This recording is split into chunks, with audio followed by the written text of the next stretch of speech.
Hi there. We now have a government in India where it seems that change is about to happen. The government, the Prime Minister, seems to be serious about changing the investment climate in this country. We talk about housing for all by the year 2022. We talk about a clean India by 2019. These are great ideas. But to implement these, especially the housing for all by 2022, there's a lot of work that has to be done. There was a report by KPMG that was released recently which says that just to make this one thing happen, this housing for all by 2022, we require an investment of 2 trillion US dollars for just the housing alone, and another 2 trillion for the urban infrastructure that will accompany that. So that's 4 trillion dollars just for this one particular goal. Now, $4 trillion is a lot of money. That is twice the GDP of India as of right now. For people to come and put that kind of money into India, we have to completely overhaul our investment climate, our investment policies. It's not going to happen otherwise. I mean, though I'm a very optimistic person by nature, but this is a very tall order. Now, when you look at Japan has agreed to invest $35 billion. China has agreed to invest $20 billion. That's only $55 billion, which is 55 out of $4,000 billion. That's $4 trillion.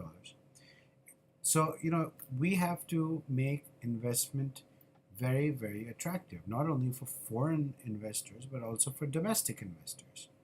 Things like your approval processes, which currently it's a nightmare to get approvals in real estate projects. You have to go to several different government departments.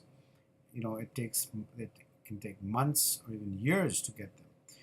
You have all kind of legal problems here, legal hurdles. Projects get delayed because of legal issues. You need a fast track court system that is created just for infrastructure matters alone. When you can have that for certain kind of crimes, you can have it for infrastructure as well, because the whole country's development depends on this. So, two things: approvals have to be quick and easy. Legal hurdles have to be cleared by fast track court systems.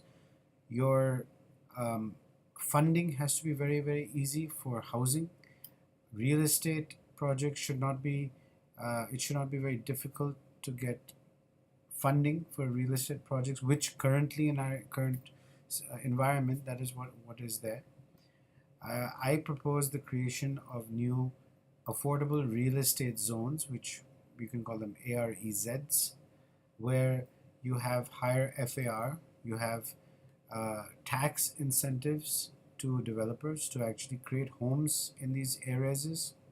You have, people can live there in smaller houses at more affordable rates and not too far from the city. See, the whole point of creating affordable housing is redundant if you have to go about 100 kilometers outside of the city, because then just to reach your work every day, it's going to take too long. So you need to create affordable housing but near cities, and the only way that's going to happen with the kind of high prices we have to acquire land is to create AREZs where government can acquire the land. They can get a developer to build on that land. Developer can build very high. So by FAR, I mean the amount you can build in terms of height. So these are things that need to be done, but nobody is going to do it without having incentives. You have to give developers tax incentives, tax breaks, easy funding, low interest rate funding. So these are some of the ideas that I have, and I think that we need to do this sooner rather than later, and we have to show to not just the world but even to India that we are actually serious about creating a very, very investment friendly destination, because that is the way that people are going to come and invest. Otherwise, why would they? So these are some ideas that I suggest, which I hope the appropriate authorities will take the appropriate steps in that direction. Thank you and have a great day.